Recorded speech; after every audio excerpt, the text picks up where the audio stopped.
गांव के एक एक बच्चे को मेरा खूब सारा लाड। आज जो मैं यहाँ आया हूँ उसकी वजह तुम सब बच्चे ही हो। आज तुम लोग राजा हो, सारे बच्चे अपने आप में राजा हो। परमात्मा ने आदेश किया है जाओ राजाओं से मिलके आओ, तो मैं यहां आज आया हूं। देश आजाद हुआ था बच्चों, तुम सबके लिए कहानी है, हम सबके लिए कहानी है। साक्षात लोग बड़े कम थे, लेकिन उन कहानियों से पता चलता है कि हमारे देश को आजाद कराने में ढेरों बलिदान हुए। हिंसा भी हुई, अहिंसा भी हुई, हर तरह से जो भी माहौल था उस महान माहौल को हमारे पुरखों ने 150 साल बर्दाश्त किया है। 15 अगस्त को क्यों याद किया जाता है? नॉर्मल सारे लोग क्या सोचते हैं कि हम आजाद हुए थे, यही बात है ना। लेकिन ये दिन आता है आप सभी को ये याद दिलाने के लिए कि हमारे देश का आजादी कैसे मिली, कितनी कठिनाइयों से मिली, कितनी जंग करने के बाद मिली।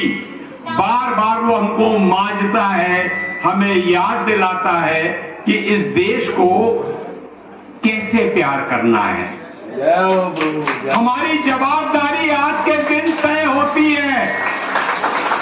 जब हम खुश होते हैं, देश से प्यार करते हैं, अगर मैं भी इन बच्चों से प्यार करूंगा तो मेरी एक जवाबदारी बनेगी ना कि बच्चों को मैं अच्छी शिक्षा दे सकूं, बच्चों को प्यार दे सकूं, उनकी जरूरतों को पूरा कर सकूं। जब हम किसी से प्यार करते हैं तो हमारी जरूरतें बढ़ती हैं। तो ये 15 अगस्त याद दिलाता है कि सारे लोग इस देश से बहुत प्यार करते हैं। तुम लोग प्यार करते हो, सारे बच्चे प्यार करते हो। मेरे ख्याल से वो जवान लोग नहीं करते, सिर्फ बच्चे करते हैं। क्या सारे लोग प्यार करते हो? ये टीचर सारे प्यार करती है। तो दोस्तों, जब प्यार करते हो ना तो उसकी जवाबदारियों को भी समझो। हमारी जवाबदारी इस देश को लेके क्या है? कोई हमें जंग लड़ने नहीं जानी बॉर्डर में, कहीं हमें किसी प्रकार के सफर बहुत ज्यादा नहीं करने। हमें जो भी समाज ने जवाबदारी दी है, समाज इस देश का ही एक पहलू है। और इस समाज ने क्या जवाबदारी दी? टीचरों को जवाबदारी दी है कि इन बच्चों को बहुत प्यारी शिक्षा दे। सिर्फ टीचर्स को इतना ही काम करना है। सब टीचर सुन लो, बातें मत करो। सारी टीचर्स को केवल अगर देश से प्रेम करते हो तो तुम्हारी जवाबदारी यह है, केवल इतनी सी जवाबदारी है कि इन बच्चों को अपना समय पूरा दो, अच्छी शिक्षा दो, ज्यादा से ज्यादा इन पर मेहनत करो। इसके अलावा कोई जवाबदारी नहीं। इतना भी अगर तुम कर पाए तो इस देश के लिए बहुत कुछ कर जाओगे। अब सवाल ये उठता है, माँ बाप की क्या जवाबदारी है? आज कुछ लोग बैठे, उनके बच्चे भी हैं, तो माँ बाप की इतनी सी जवाबदारी है क्योंकि हमें इस देश को पढ़ा लिखा समझदार बनाना है। इसीलिए स्कूल होते हैं, इसीलिए 15 अगस्त के फंक्शंस होते हैं कि हम बताएं कि हम बच्चों को किस दिशा में ले जा सकते हैं। तो माँ बाप की जवाबदारी क्या है कि बच्चों को स्कूल भेजना है। गांव की एक थोड़ा सा प्रॉब्लम रहता है, कई गांव में सफर करता हूं मैं, तो गांव के बच्चे अक्सर छुट्टी मार देते हैं। माँ बाप भी जिद नहीं करते, बच्चे की नहीं हुई आने की इच्छा तो माँ बाप भी शांत है। बच्चा रोए गाए कुछ भी करे, आपको बच्चे को स्कूल तक पहुंचाना है। बाकी जवाबदारी टीचर्स की है।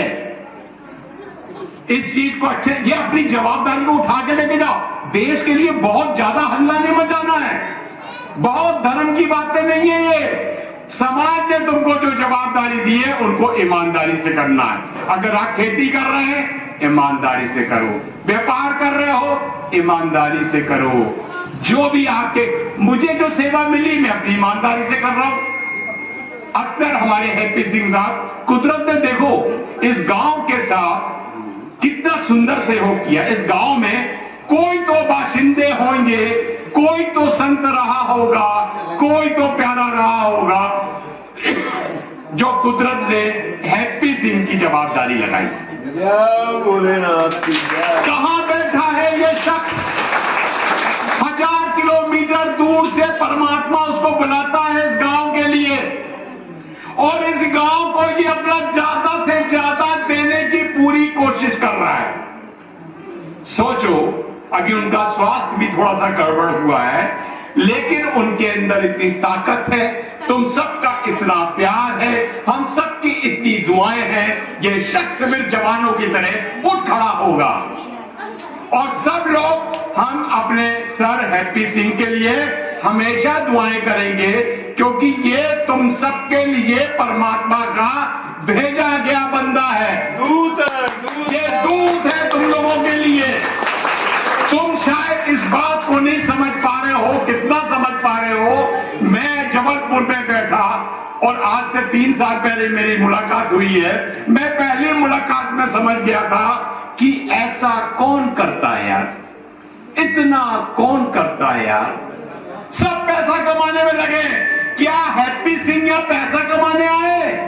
नहीं, जितना पैसा लगाया ना उस लगाए में ही बहुत इनको कमाई हो जाती, लेकिन इन्होंने उसकी परवाह नहीं करी।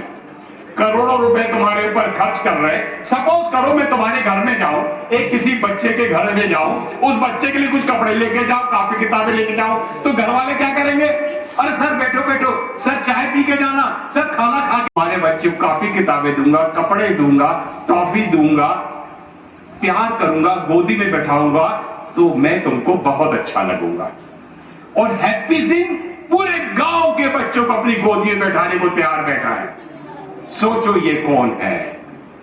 कभी ना भगवान से जब बात करते हो ना, भगवान से एक ही टाइप की बात मत किया करो। जैसे तुम दोस्त मिलते हो, आपस में मिलते हो, तो क्या एक ही तरह की बात करते हो? हर रोज नई बातें होती है, होती ना। जैसे जैसे दिन गुजरते जाते हैं हमारी बातें बदलती जाती हैं, लेकिन भगवान को लेके बात नहीं बदलती।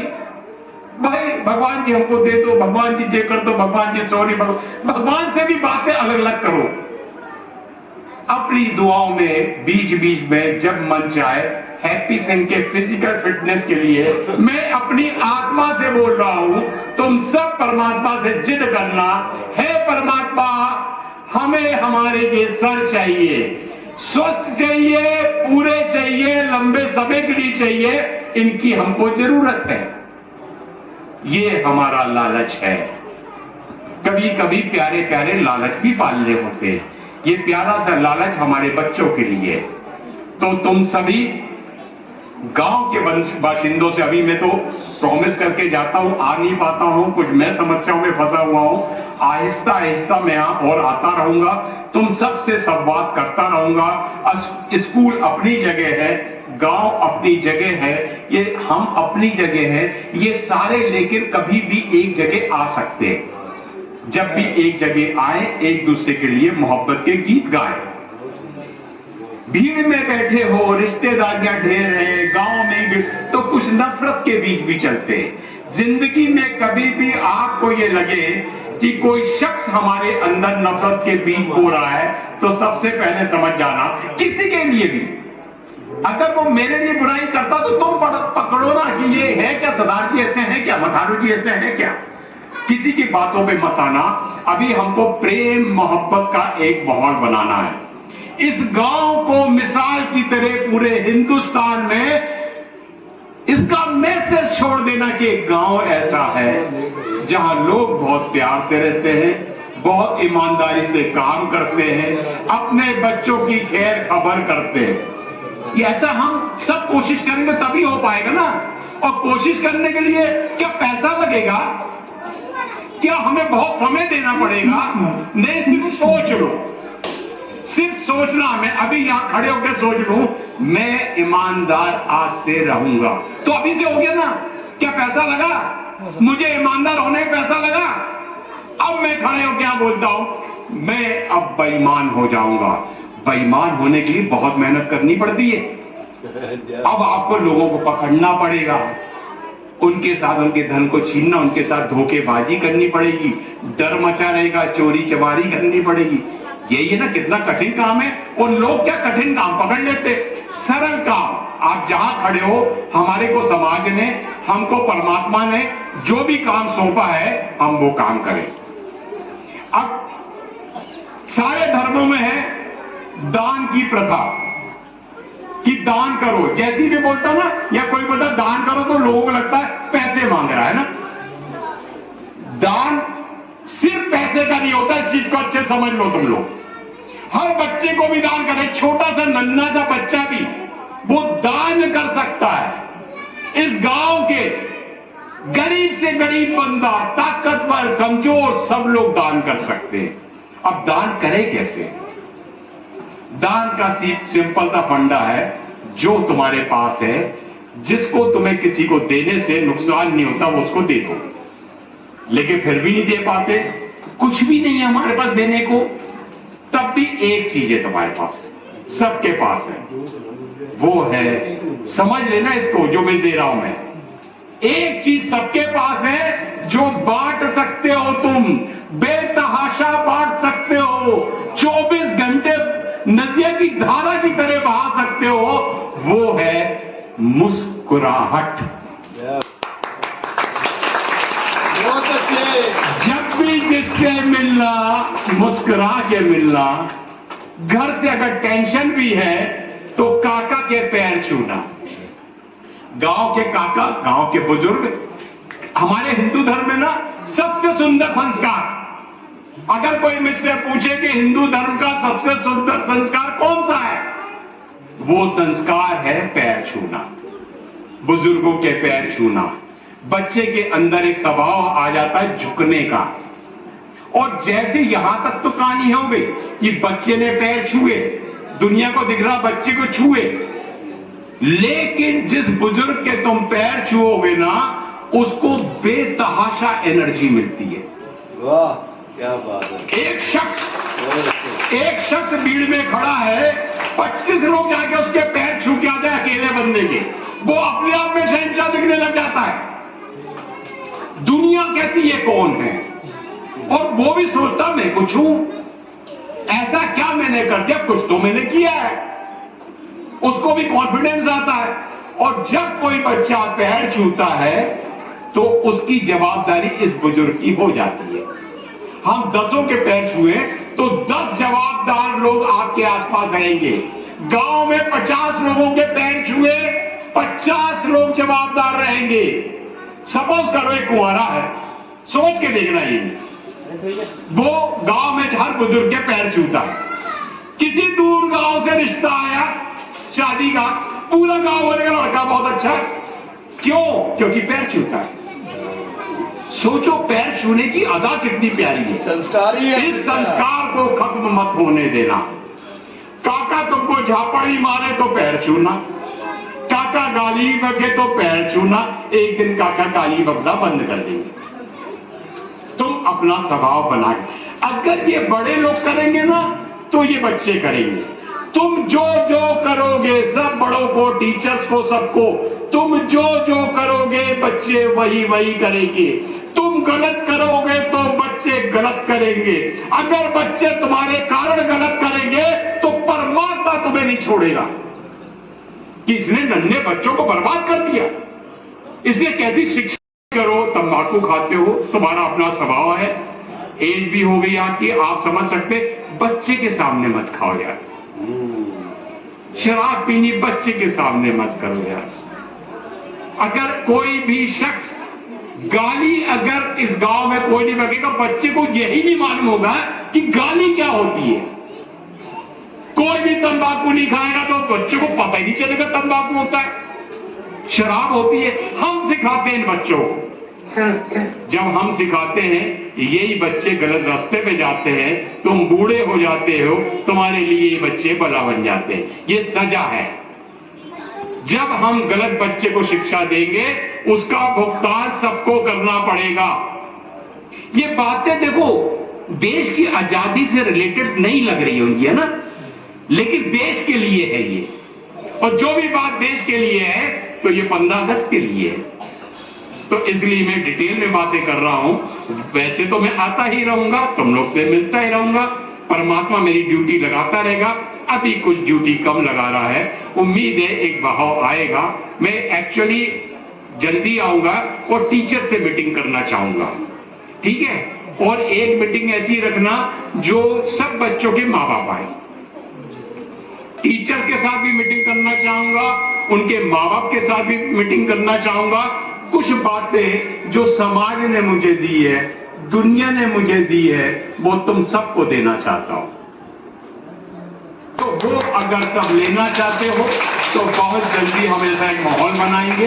क्योंकि होता क्या है कि अगर के धर्म ग्रंथ ना होते तो हम ऐसे ना होते। तो किसी ने हमारे पर एहसान किया ना ग्रंथ देके, ऐसी मैं जो बातें कर रहा हूं हो सकता है एक एक बात कोई पकड़ ले, तो मैं ना होता तो वो बात ना होती। तो ऐसी ये बातों को लेकर तुम दौड़ लगा दो, फिर जो बात अच्छी लगे उसको अपना स्वभाव बना लो तुम, ठीक है बच्चों।